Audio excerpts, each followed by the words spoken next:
एक घने जंगल में चंद्रिका नाम का एक चालाक सियार रहता था। वह अपनी धूर्तता और तीक्ष्ण बुद्धि के लिए जाने जाते थे। एक दिन जब वह भोजन की तलाश में जंगल में घूम रहा था, उसने कौवों के एक समूह को जोर जोर से कांव कांव करते हुए सुना। उत्सुकतावश वह उनके हंगामे का कारण जानने के लिए उनके पास पहुंचा। कौवे एक बरगद के पेड़ के आसपास इकट्ठे हुए थे, जहां एक बूढ़ा कौवा एक शिकारी के जाल में फंसा हुआ था। फंसे हुए कौवे ने बताया कि भोजन की तलाश करते समय वह फंस गया था और अब वह खुद को मुक्त करने में असमर्थ है। कौवे परेशान थे, उन्हें समझ नहीं आ रहा था कि वे अपने दोस्त को कैसे बचाएं। चतुर सियार चंद्रक को अपने लाभ के लिए स्थिति का फायदा उठाने का अवसर मिला। वह धूर्त मुस्कान के साथ कौवे के पास आया और बोला, चिंता मत करो मेरे दोस्तों, मेरे पास फंसे हुए कौवे को बचाने की एक योजना है, लेकिन मुझे आपके सहयोग की आवश्यकता है।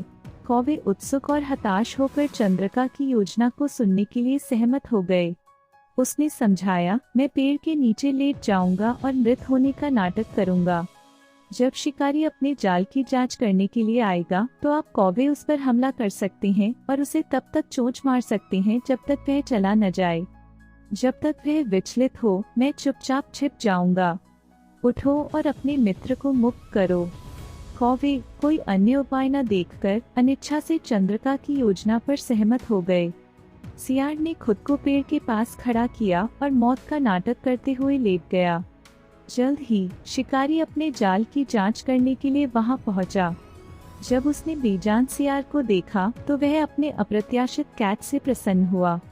जैसे ही कौवे ने शिकारी पर हमला किया, उसे चोंच मारी और हंगामा मचाया, चंद्रिका ने अवसर का लाभ उठाया। वह तेजी से फंसे हुए कौवे के पास गया, जाल में से काटा और उसे आजाद कर दिया। शिकारी को सफलतापूर्वक भगाने के बाद कौवे चंद्रक को धन्यवाद देने के लिए मुड़े, लेकिन चतुर सियार की योजना कुछ और ही थी। एक चालाक मुस्कुराहट के साथ उसने कहा, धन्यवाद मेरे दोस्तों, अब जब मैंने आपकी मदद की है तो मैं इनाम में अपना हिस्सा लूंगा। इससे पहले कि कौवे प्रतिक्रिया कर पाते, चंद्रक ने मुक्त कौवे को अपने जबड़ों में दबा लिया और जंगल में भाग गया। कौवों को यह एहसास हुआ कि उन्हें धोखा दिया गया है। उन्हें गहरा अफसोस हुआ। उन्होंने सियार पर भरोसा किया था, लेकिन अंत में उन्हें धोखा मिला।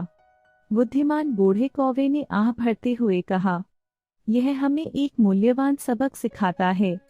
सतर्क रहें और किसी पर भरोसा करने से पहले 2 बार सोचें, खासकर अगर वे मदद करने के लिए बहुत उत्सुक लगते हैं। और इसलिए चालाक चंद्रक ने विशाल और अप्रत्याशित जंगल में दूसरों को मात देने के लिए अपनी बुद्धि का उपयोग करते हुए अपना साहसिक कार्य जारी रखा। कहानी का नैतिक यह है कि सतर्क रहें और लोगों पर आंख बंद करके भरोसा न करें जो मदद करने के लिए बहुत उत्सुक लगते हैं, क्योंकि उनके इरादे हमेशा वास्तविक नहीं हो सकते हैं।